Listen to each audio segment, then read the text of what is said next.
അറിഞ്ഞോ, നാണുപിള്ള ജീപ്പ് വാങ്ങിക്കാൻ കൂടും. ദാമുവിന്റെ ജീപ്പാ അഡ്വാൻസ് കൊടുത്തു. അമ്പടി അവള് ജീപ്പിൽ കയറി നെളിഞ്ഞിരിക്കുമ്പോ ഞാൻ നടന്നു പോവാനോ? നാണുപിള്ള മുമ്പിലിരിക്കും, ദേവകിയമ്മയും നളിനി ബാക്കിലിരിക്കും. ഭാർഗവൻ പറഞ്ഞതേ പ്രഭാകരൻ ഓടിക്കാൻ പോവാണെന്നാ. കടക്കാരാണ് ഓടിക്കാൻ പോകുന്നത്. ഇപ്പൊ തന്നെ കടം കയറി തലയ്ക്ക് മുകളിലായി. ഇനിയിപ്പൊ ജീപ്പ് വാങ്ങിക്കാത്ത കുറവ് കൂടെ ഉള്ളൂ. എന്ത് വിറ്റാലും സാരമില്ല, ജീപ്പ് നമുക്കും മേടിക്കണം. ദാമുവിന്റെ ജീപ്പിനേക്കാൾ നല്ലത് അരിയായുടെ ജീപ്പാ. നമുക്കത് വാങ്ങിച്ചാൽ മതി. നമുക്കത് എല്ലാം മേടിക്കണം. അവൾ അങ്ങനെ ഞെളിയായിരുന്നല്ലോ. ഭാർഗവൻ പോയിട്ട് കാണാനില്ലല്ലോ അമ്മേ. അമ്മേതാ ജീപ്പ് വന്നു. അമ്മായി ജീപ്പ് വന്ന്, അമ്മ ജീപ്പ് വന്ന്.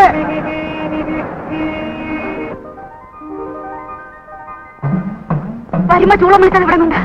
അമ്മായി ഹോർണാണ്, ഹോർണം. അമ്മായി വലത് കാലിച്ച് കയറും, വലത് കാലം വെച്ച് കയറാൻ അമ്മായി. നല്ല ബ്രേക്ക് ബ്രേക്കാണ്, ബ്രേക്കാണ്. അമ്മായി ഇതാ ഓർണം, ഇതാണോ ഓർണം. അമർത്ത്, ഉറക്കി അമർത്ത്. അമ്മ ചമച്ചെടുത്ത് കയറിട്ട്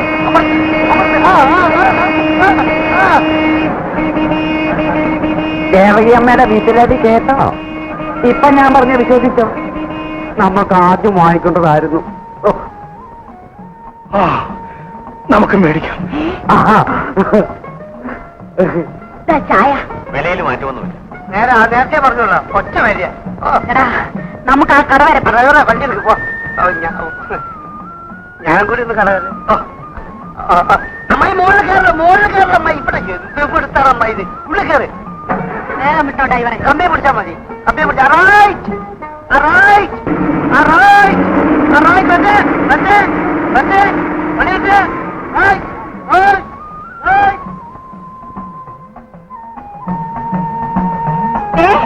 ഇന്നിങ്ങനെ ഉറങ്ങണമെങ്കിൽ ഈ മുറ്റത്ത് ജീപ്പ് വരണം.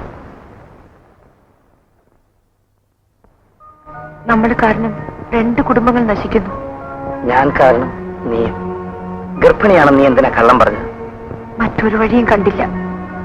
പ്രഭേട്ടന്റെ കല്യാണക്കാരി എന്തായി? അത് വേണ്ടെന്ന് വെച്ചു. പക്ഷേ മറ്റൊന്ന് ശക്തിയായി വരുന്നു.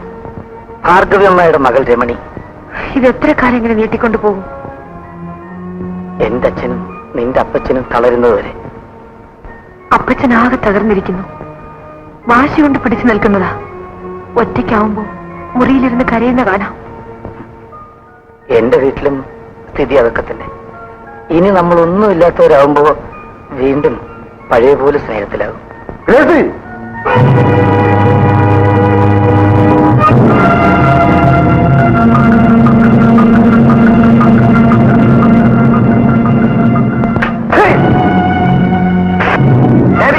ഇവളെന്റെ അനിയത്തിയാണ്. പക്ഷെ അവളെ അടിക്കുന്നത് എന്റെ മുമ്പിൽ നിന്ന് വേണ്ട.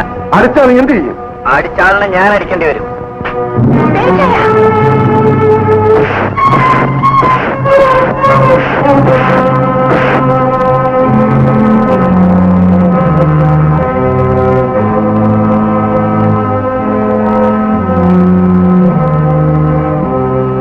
ബേബി, നമ്മൾ തമ്മിൽ ഇത് വേണ്ട. നിന്നെ മുമ്പേ കൊല്ലേണ്ടതായിരുന്നു. എങ്കിൽ 2 കുടുംബങ്ങൾ രക്ഷപ്പെട്ടാനെ. ഇന്ന് നിന്നെ വെറുതെ വിടുന്നു. ഇനി നിങ്ങളെ എങ്ങനെ കണ്ടാൽ നമ്മൾ ആരുടെയെങ്കിലും തറവായിരിക്കും നിർത്തി വീഴുക. ആടി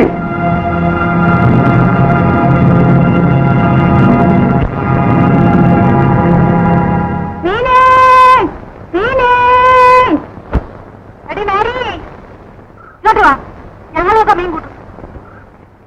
അല്ല, നീ നിന്റെ ജാതിക്കാർക്ക് മീൻ കൊടുക്കത്തുള്ളത് നിർബന്ധമുണ്ടോ? അയ്യോ, എനിക്ക് അങ്ങനെയൊന്നുമല്ല അച്ഛമ്മ. കാശ് തരുന്ന ആരാണോ ഞാൻ അവർക്ക് കൊടുക്കും. മീന് പകരം നിന്നെ സെന്റിന്റെ കാറ്റാണെന്നല്ലോടി. എന്റെ മീനിന് ഈ മണം തന്നെയാണ്.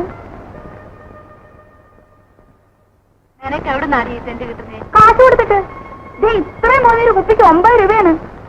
എടി, എന്റെ മേത്ത് പെരട്ടിയാ അതിന്റെ മണം അപ്പുറത്ത് കേൾക്കൂടി. പിന്നെ 4 അയൽവക്കത്ത് കേൾക്കും. എന്നാ എത്ര രൂപയായാലും വേണ്ടിയില്ല, ഒരു കുപ്പി എനിക്കൂടെ കൊണ്ടുപോകാം. മീൻ വേണേ മേടിക്ക്. അച്ചമ്മച്ചടുത്ത് പറഞ്ഞിട്ട് കൊണ്ടുവന്നാ. അവിടെ മൂക്ക് കൊടുക്കാനായിരിക്കും. വാക്കോളല്ലേ? അത് ശരിയാണോ ചുമ്മാ?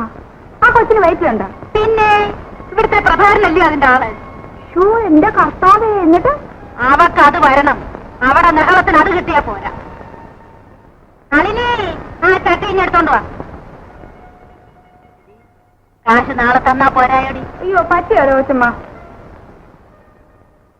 ഇവിടെ ഇത് വിറ്റിട്ട് 100 കൂട്ടം കാര്യങ്ങളുള്ളതാ. നാളെ തന്നെ അങ്ങ് തന്നേക്കാൻ മതി. അയ്യോ പറ്റിയാലോ കൊച്ചമ്മ.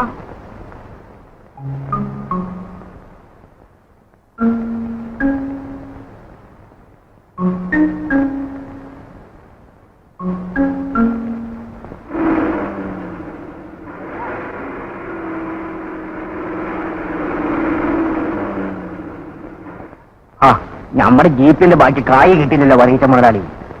തരാ മതിയാരെ, ഇപ്പൊ അല്പം ഞെരുക്കത്തില്ല. ഒരാഴ്ചക്കുള്ളിൽ തന്നേക്കാം. 1ഉം 2ഉം രൂപയായിരുന്നെങ്കിൽ സാരമില്ലായിരുന്നു. ഇത് 10,000 രൂപയില്ലേ? അപ്പച്ച, ഇന്നും നാളെയെന്നും പറഞ്ഞ് അലിയാരേഖനെ നിർത്തി വിശ്വസിച്ചിട്ട് കാര്യമില്ല. ഒരു 15 ദിവസമെങ്കിലും കഴിയാതെ നമുക്ക് ഈ കാശ് കൊടുക്കാൻ ഒക്കെയല്ലേ? അയ്യോ അതൊക്കൂല. ഇപ്പൊ കൊടുത്ത കായ് തരാൻ ആളുകൾ ഇഷ്ടമാതിരി ഉണ്ട്. എന്നാ അവർക്ക് ആർക്കെങ്കിലും കൊടുക്കുകയായിരിക്കും നല്ലത്. ഒരു 15 ദിവസം നിങ്ങൾക്ക് ക്ഷമിച്ചൂടെ? 15 ദിവസം കഴിഞ്ഞ കായ് കിട്ടുമെന്ന് എന്താണ് ഉറപ്പ്? നിനക്ക് അത്ര വിശ്വാസം ഇല്ലെങ്കിൽ നിന്റെ വണ്ടി നീ കൊണ്ടുവയ്ക്കോ. ആ താക്കോലം കൂടെ. അങ്ങനെ ദേഷ്യപ്പെടാനല്ല നമ്മൾ പറഞ്ഞത്. കായിന്റെ വലിവ് കൊണ്ട് പറഞ്ഞു പോയതാ. ആ നിൽക്കു മുതലാളി. വേണ്ട വേണ്ട, നീ തന്റെ ജീപ്പ് എനിക്ക് വേണ്ട. താൻ മേടിച്ച കാശിനി എന്നിട്ടവൻ. അങ്ങനെ പോകല്ല പറയിച്ച മുതലാളി. നമ്മൾ പറയണതൊന്ന് കേക്ക്. പുന്നമൂട്ടി പറയിച്ചാൽ ആരുടെ മുമ്പിലും തോറ്റിട്ടില്ലടാ. അതാ നല്ലത് അലിയാരെ. ഈ ജീപ്പ് കൊണ്ട് വീട്ടിലൊരാവശ്യമില്ല. കടം കയറി, കട 2 പൂട്ടി. ഇനിയിപ്പോ ഇതും കൂടി നോക്കി നടത്താൻ അപ്പച്ചന് സാധിക്കില്ല. ബേബി കുഞ്ഞ് ജീപ്പ് കൊണ്ടുപോയിക്കോ. നമ്മൾ പിന്നെ വീട്ടിലേക്ക് വന്നോളാം. വേണ്ട അലിയാരെ, ഈ ജീപ്പ് ആർക്കെങ്കിലും കൊടുത്തിട്ട് ഞങ്ങൾക്ക് തരാനുള്ള കാശ് കൊണ്ട് തന്നാൽ മതി. ഇപ്പൊ അത് കിട്ടിയാൽ വേറെ ഒരുപാട് കാര്യങ്ങൾ നടത്താം. ഇതാ താക്കോല്.